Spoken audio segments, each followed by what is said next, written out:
한 번 더 인사하죠. 구원받은 우리는 행복한 사람입니다.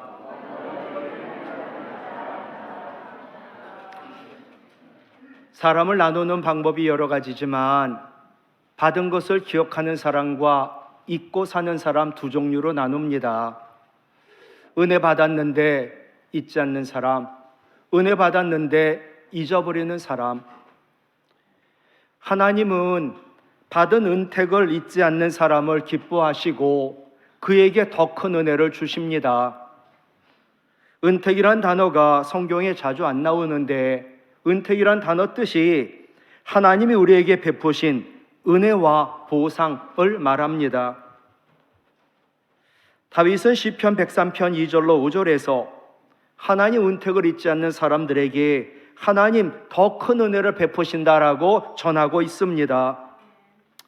하나님 나에게 은택을 주셨지. 잊지 않는 그 사람에게는 첫 번째로 모든 죄악을 사해 주시는 은혜를 주신다. 두 번째, 모든 병을 치료해 주시는 은혜를 주신다. 이것만도 너무나 감사한데 세 번째, 네 생명을 파멸해서 속량하시고 인자와 긍휼로 관을 씌운 은혜를 주신다. 영광까지 주시는 거예요. 네 번째도 너무 좋아요. 좋은 것으로 소원을 만족시켜 주시고 나이가 들어도 독수리같이 새롭게 하시는 은혜를 주신다. 하나님은 주신 은혜를 잊지 않고 감사하며 오늘도 하나님 앞에 나와 예배하는 사람을 사랑하시고 가장 좋은 것으로 채워주시는 줄로 믿습니다.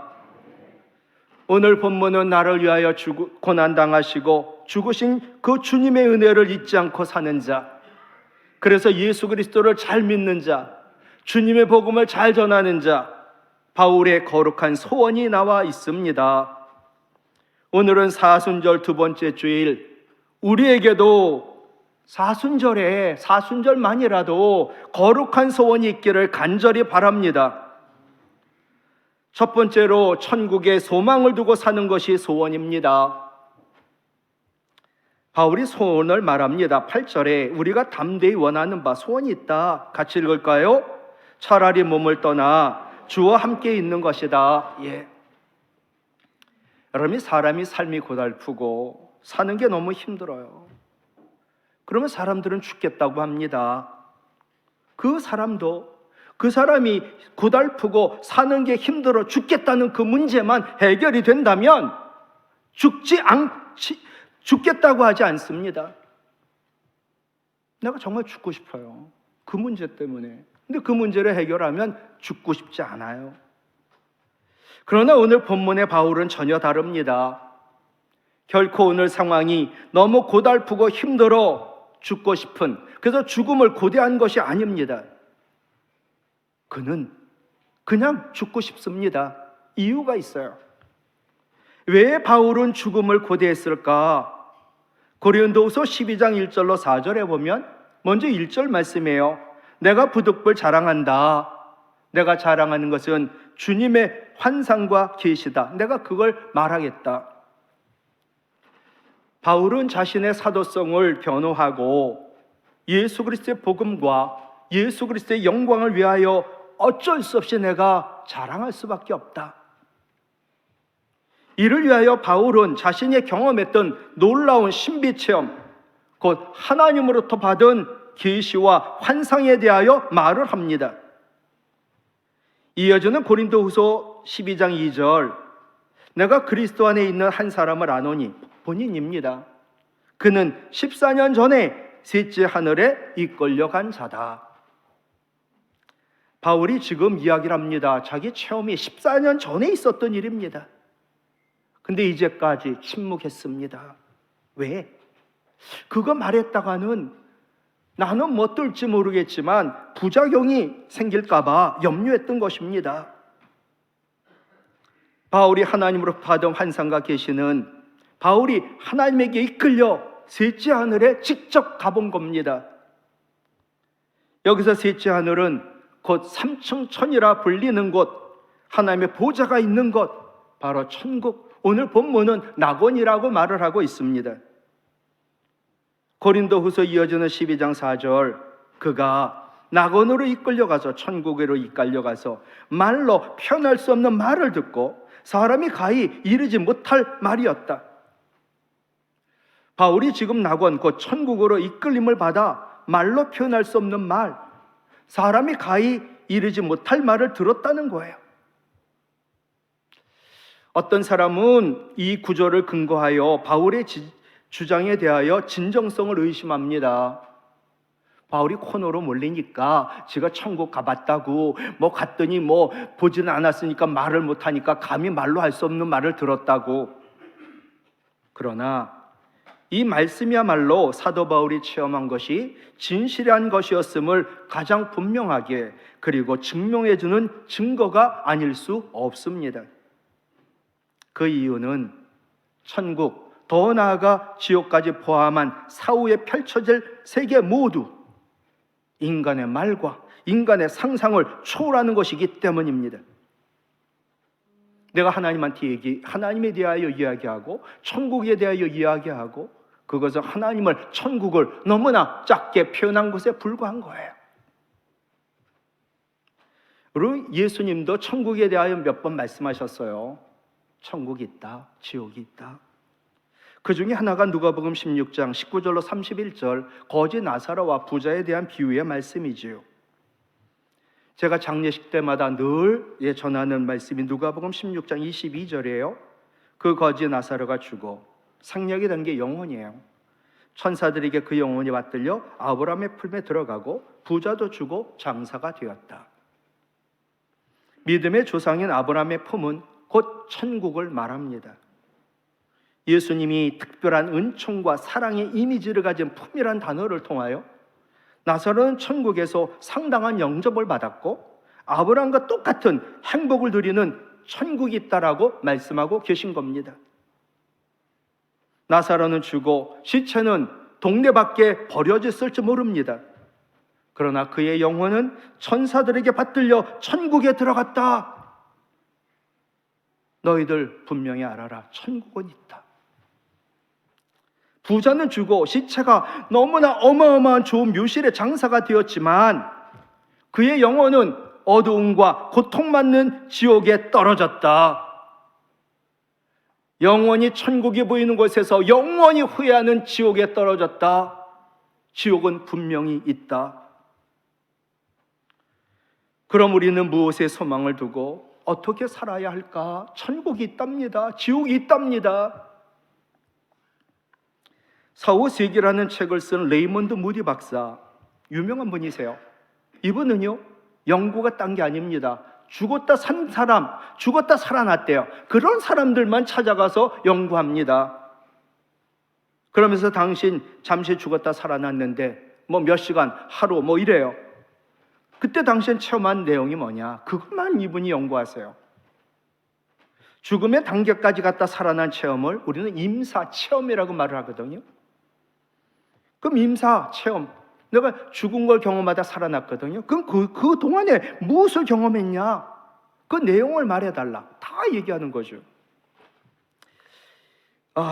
그 죽은 동안에 있었던 내용들이 같은 것도 있는데 다른 것도 있습니다. 그런데 분명한 것, 임사 체험 이후 똑같아요. 모두 인생이 달라졌다. 야, 죽는 게 있다. 죽은 다음에 천국인지 지옥이 있다. 그러니 신앙생활 잘해야 되겠다. 아니, 바르고 정말 잘 살아야 되겠다. 모두 한결같이 이렇게 삶이 변화되는 거예요. 바울은 이 세상과 비교할 수 없는 죽음 너머의 영원한 천국을 보았습니다. 세상 시기 질투, 싸움과 다툼과 분쟁, 위험과 어려움, 그거 없는 천국 너무나 좋아요. 세상에 미련 없어요. 나 죽고 싶다. 또한 바울은 부활하신 예수님 만났지요. 세상의 몸이 썩지 않아. 세상의 몸에서 빛이 나 영광스러워. 세상의 몸이 암도 바이러스도 죽음도 이겨 강하여 세상의 몸이 공간을 초월해. 아픔도 없어. 신령해. 완전한 영의 몸을 입으신 예수님 봤거든요. 야, 영의 몸이 있구나. 근데 죽음은 믿는 자는 영의 몸을 입구나. 그러니 바울은 나는 몸을 떠나 죽어 주님과 함께 있는 천국을 소망하며 살았던 것이요. 여러분, 우리 주님 왜 죽으셨어요? 우리에게 천국 가게 하려고, 천국의 주인공 되게 하려고. 근데 우리는 천국의 소망이 없어요. 오로지 이 세상에서 잘 먹고 잘 살고 놀고 즐기고 하루하루 그렇게 살아요. 그게 소망인가요? 언젠가 우리 죽습니다. 기억하셔야 되죠. 저 또한 죽습니다. 어느 농부의 집에 갑자기 말바꿀 소리가 들리고 소리가 나는 거예요. 농부야, 왕이 너를 급히 부르신다. 빨리 나와서 왕의 전령을 받아라. 당장 짐을 챙겨 우리와 함께 왕궁으로 가자. 왜 왕이 나를 부르지? 내가 뭐 잘한 거 없는데 상을 줘? 아니야. 내가 뭘 잘못했나 봐. 벌을 주고 죽일지 몰라. 미안하지만 잠시 시간 줄 수 있냐고. 주겠다. 보나마나 죽는 것 같아요. 시간 주는 거 보니까.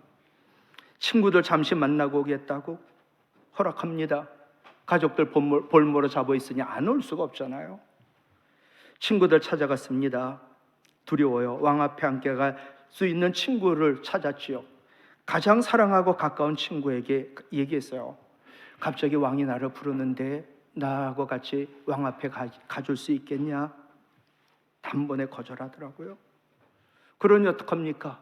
덜 가까운 친구에게 갔죠. 두 번째 친구에게. 근데 이 친구가 도리 의리가 있어요. 왕궁 앞까지 가주겠다는 거예요.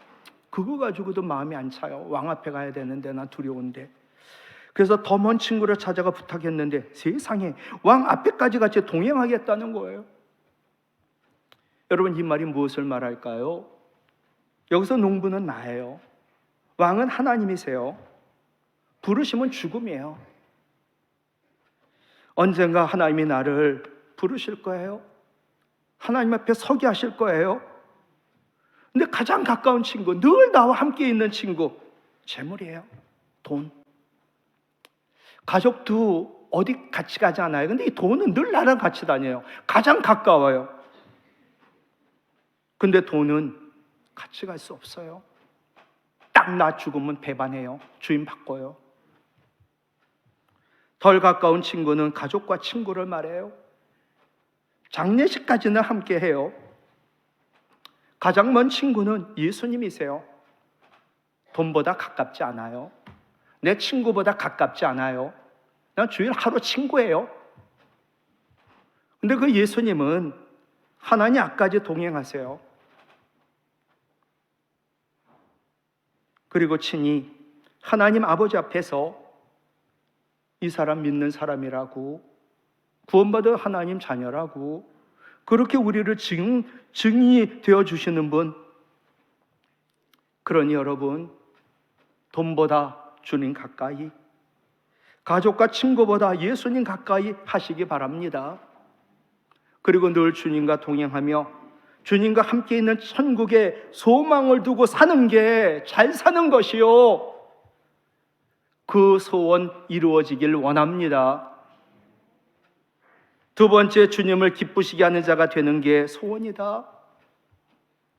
9절에 보면 우리는 몸으로 있든지 떠나 있든지 주를 기쁘시게 하는 자가 되기를 힘쓰노라. 나는 소원이 하나 있다. 주님을 기쁘시게 하는 자가 되는 거. 근데 주님을 기쁘시게 하는 자는 어떤 자인가? 믿음 없이는 우리 주님 하나님을 도저히 기쁘시게 할 수 없습니다. 히브리서 11장 6절 외우자고 했던 말이에요. 같이요, 말씀. 믿음이 없이는 하나님을 기쁘시게 하지 못하나니 하나님께 나아가는 자는 반드시 그가 하나님이 계신 것과 또한 그가 하나님을 찾는 자들에게 상 주시는 이심을 믿어야 할지니라. 아멘. 첫째, 하나님 계신 것을 믿어야죠. 하나님께 나오셨어요. 하나님 계셔요? 하나님 계셔요? 여러분, 하나님 계심을 믿는 것은 구원의 확신과 하나님 임재의 확신이에요. 신앙의 기초가 뭘까요? 첫째, 구원의 확신이에요. 구원 받으셨나요? 아직도 의심이 돼요? 그럼 왜 예배를 드리세요? 그냥 종교 행위하고 계셔요? 절간 가서 비나이다. 오늘도 빌러 나오셨어요? 복 받으려고? 다시 물을게요. 구원 받으셨나요? 하나님이 살아계시고 예수님 날 위하여 죽으시고 부활하셨다. 믿으시나요? 지금도 살아계심을 믿나요? 나는 구원의 확신이 있어야 돼요. 또 하나 더 중요한 것이라고 할 수 있지요. 구원받은 후에 늘 하나님이 나와 함께 하심에 대한 임재의 확신이, 그게 믿음이에요. 내가 어렵고 힘들어도, 나 혼자 있는 것 같아도 하나님은 늘 나와 함께 하세요.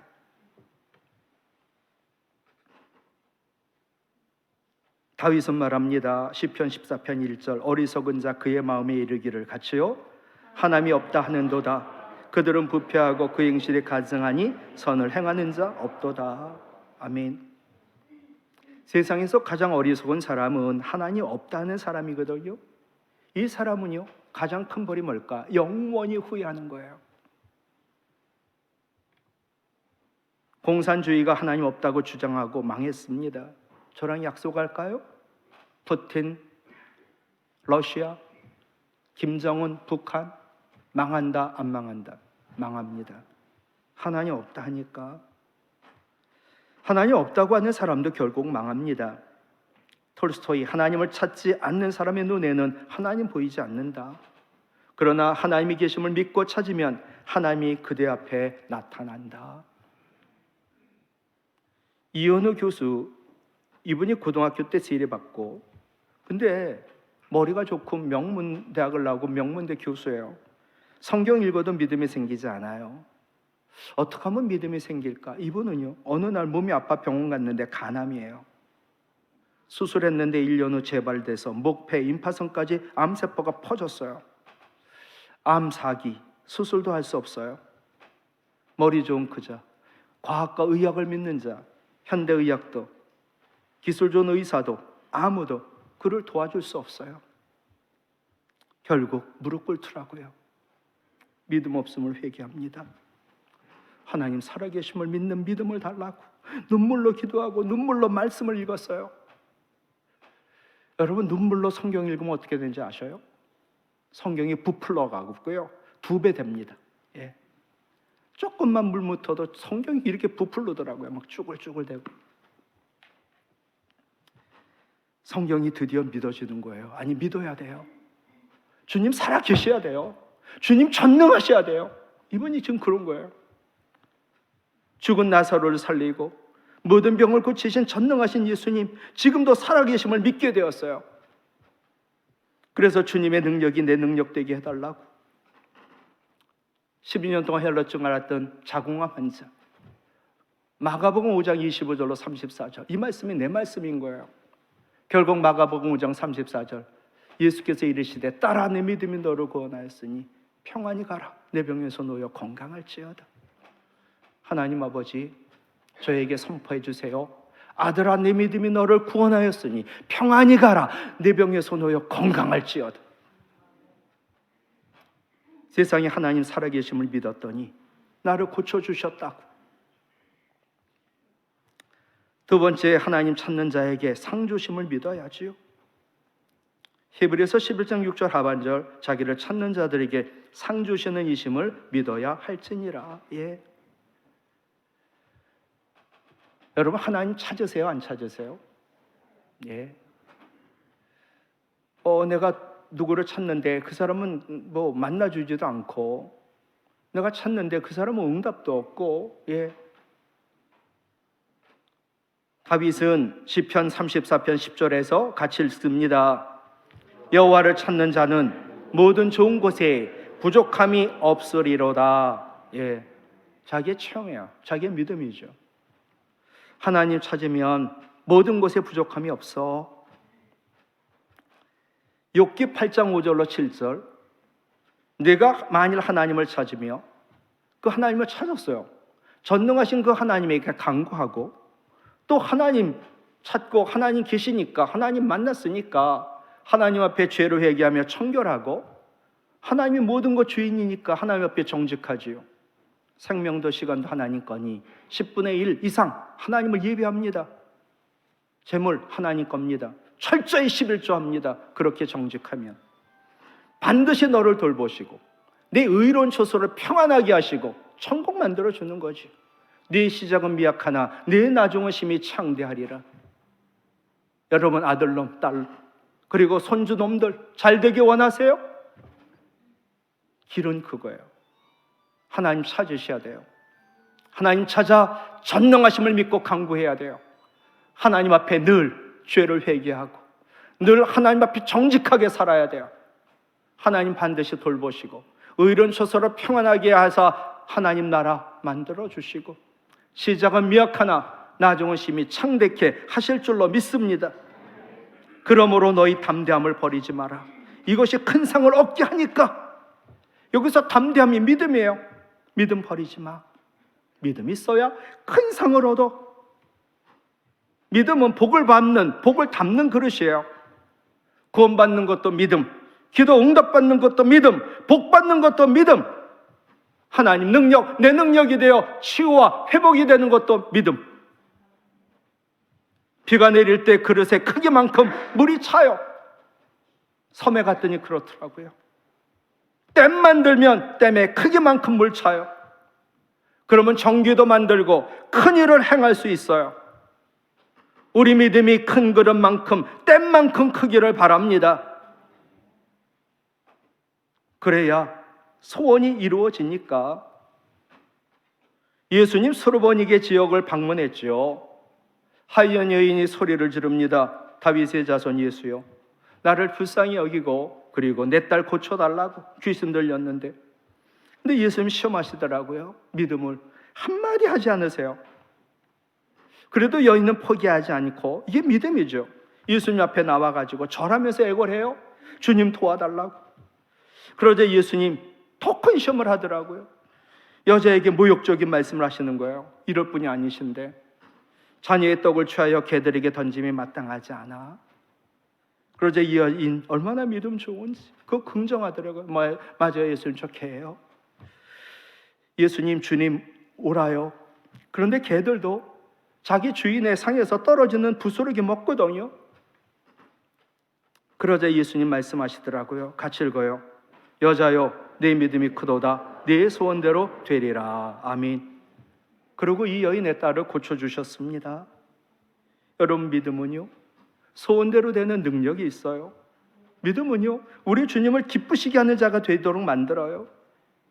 그런데 우리는 아직도 겨울이에요. 신앙이 언제 봄이 올까요? 우리 신앙의 봄이. 마스크 벗었어요. 그럼 달라져야지요. 마스크만 벗으면 되나요? 코로나 끝났다고 말만 하면 되나요? 우리 신앙은 죽어 있는데. 빨리 우리 모두의 믿음의 봄이 오길 기대합니다. 소설가 박원서, 한때 미국 PX에서 박수근 화백과 함께 일한 적이 있답니다. 그녀는 박수근 화백을 존경하고 그가 그린 남옥이라는 작품에 감동을 받고 1976년 똑같은 제목의 소설을 씁니다. 남옥이라는 소설의 일부예요. 추운 겨울 김창철, 소슬이 바람이 떠는 남옥. 이제 막 낙엽이 끝난 김장철 남옥이기에 이제 겨울 막 시작이 되고 봄은 아직 멀건만 나무의 수심엔 봄의 향기가 애달토록 절실하다. 막 겨울이 시작하는 추운 겨울, 여인들의 눈앞엔 겨울이 있고 그래서 김장을 하는데 남옥에겐 아직 멀지만 봄이 올 것이라는 믿음이 있다. 남옥은 모든 게 다 떨어져 벌거벗었지만 저리 더 의인하게 있는 이유는 하나, 바로 봄이 올 거라는 봄의 믿음 때문이다. 남옥은 헐벗었지만 소망을 버릴 수 없는 이유가 그 안에 생명이 있기 때문입니다. 여러분, 봄이 오면 나무는 살아날 겁니다. 겨울이 아무리 길고 추워도 봄은 반드시 찾아옵니다. 여러분, 어떤 고난이 있나요?